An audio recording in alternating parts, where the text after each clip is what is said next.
Vous savez, lorsque vous êtes à la tête d'un pays,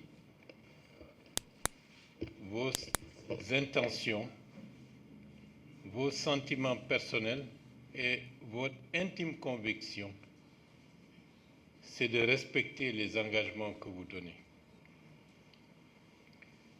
Et c'est le cas du président de la République, le général Mamadi Doumbouya. Mais lorsqu'on voit ce que la Guinée a connu depuis le 5 septembre 2021 et jusqu'à une période récente, il y a beaucoup de facteurs qui ne sont pas entre les mains de ceux qui pilotent l'exécutif du pays. Donc la question de la transition, il ne faut pas la voir comme si le gouvernement est seul à décider et à faire les choses.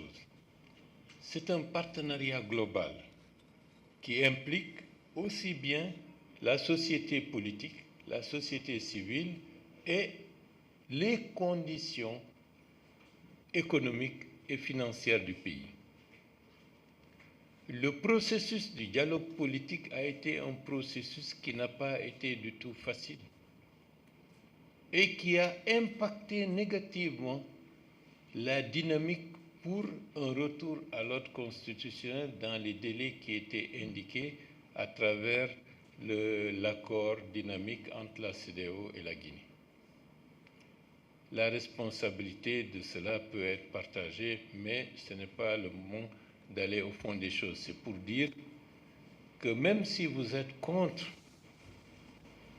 l'action gouvernementale et vous allez à l'encontre des intérêts de votre pays pour des raisons que seul Dieu peut connaître, vous contribuez à ralentir le processus. Et nous savons qu'il y a eu beaucoup d'actions néfastes qui ont contribué à ralentir le processus et la dynamique qui était engagée. Le bashing contre la Guinée, le fait de dépeindre en noir tout ce qui se fait dans ce pays, de ne rien voir de bon de ce qui est en train d'être fait, c'est une attitude qui, je le dis franchement, est une attitude antipatriotique qui ne doit pas correspondre à ce qu'un citoyen responsable de la République de Guinée, et à plus forte raison des hommes et des femmes qui ont été à un moment donné responsables et qui ont parlé au nom du peuple de Guinée, ne devraient pas agir de cette manière. Au contraire, leur responsabilité devrait les amener à dire « encourageons-les à aller le plus rapidement possible pour la mise en œuvre de l'ensemble du processus qui est déjà acté entre la Guinée et la CEDEAO, et non pas de manière rituelle de venir avec des manifestations, des bashings au niveau de l'ensemble des départements diplomatiques à l'étranger, de mener des campagnes de presse qui, d'une manière ou d'une autre, ne les honorent nullement.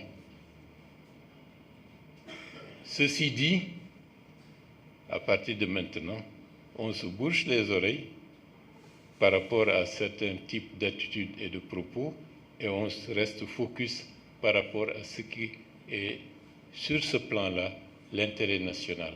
Le retour à l'ordre constitutionnel n'est pas une exigence externe, c'est une volonté et une attente du peuple de Guinée qui veut jouir pleinement de ses droits démocratiques et qui veut également être dans un environnement de paix, de stabilité et d'unité.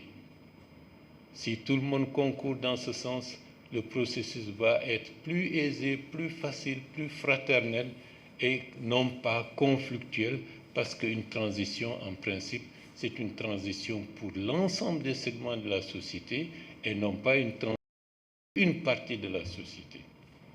Mais le fait d'être dans une logique perpétuelle de conflictualité a contribué à étouffer l'élan que la Guinée aurait dû avoir depuis l'indépendance. Et à ce niveau-là, cette mentalité, qui n'est pas une mentalité d'inclusivité, qui n'est pas une mentalité d'appropriation des problématiques du pays et d'une vision convergente pour privilégier l'intérêt national, c'est cela qui est le principal facteur du retard de la Guinée. Certains préfèrent, même si ça c'est bien, puisque ce n'est pas moi qui suis assis sur le fauteuil, je ferai tout pour que ça capote. C'est une mentalité égoïste et malheureusement, vous connaissez comment la mentalité politique est dans notre pays. J'espère et je souhaite que le paradigme change. Il n'est pas dit qu'il faut être d'accord sur tout, loin de là. Mais au contraire, par rapport à ce qui est l'intérêt national, qu'il y ait une unité pour privilégier, pour protéger, pour raffermir l'intérêt de tous. Et ça, nous allons y travailler et nous souhaitons que vous, qui êtes les médiateurs par excellence, vous faites en sorte que la population et tous les responsables à tous les niveaux intègrent cette approche. Le développement du pays n'est pas pour quelqu'un, c'est pour l'ensemble de la communauté nationale et même au-delà. Lorsqu'il y aura le Simandou, ce n'est pas pour le général Mamadi Doumbouya, ce sera pour des générations et des générations de Guinéens. Je prends des exemples, les pays qui sont dans des conflits et qui s'enfoncent dans une détresse profonde, ceux qui y contribuent affectent l'ensemble des composantes de leurs citoyens sans aucune exclusivité à ce niveau-là. Donc, travailler pour le pays, mettre en avant l'intérêt national, avoir une vision positive du présent et du futur, tout en étant objectif et critique par rapport à l'action gouvernementale, c'est ce que nous souhaitons et ce que nous demandons à les éléments les plus éclairés de la société pour qu'en fin de compte, cette vision positive, constructive d'élan national vers le progrès, vers ce qui nous permet d'aller de l'avant, puisse être le mieux partagée.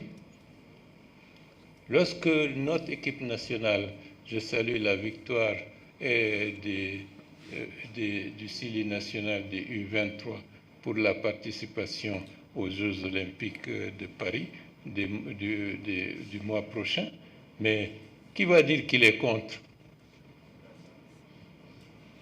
Donc c'est lorsque la Guinée réussit, il faut s'en féliciter et l'encourager. Parmi les joueurs, beaucoup d'entre vous peuvent être d'excellents joueurs, mais ce n'est pas vous qui êtes sur le terrain. Mais lorsque la Guinée réussit à ce niveau-là, vous en êtes fiers, puisque vous êtes représentés à travers le drapeau national. On ne dira pas c'est X, Y, Z qui a réussi, on dira la Guinée s'est qualifiée pour sa participation pour les prochains Jeux olympiques de football après plus de 56 ans d'absence. C'est ça qui permet à un pays, à un peuple d'être honoré et d'être fier. J'ai rencontré le Premier ministre de Côte d'Ivoire récemment à Nairobi.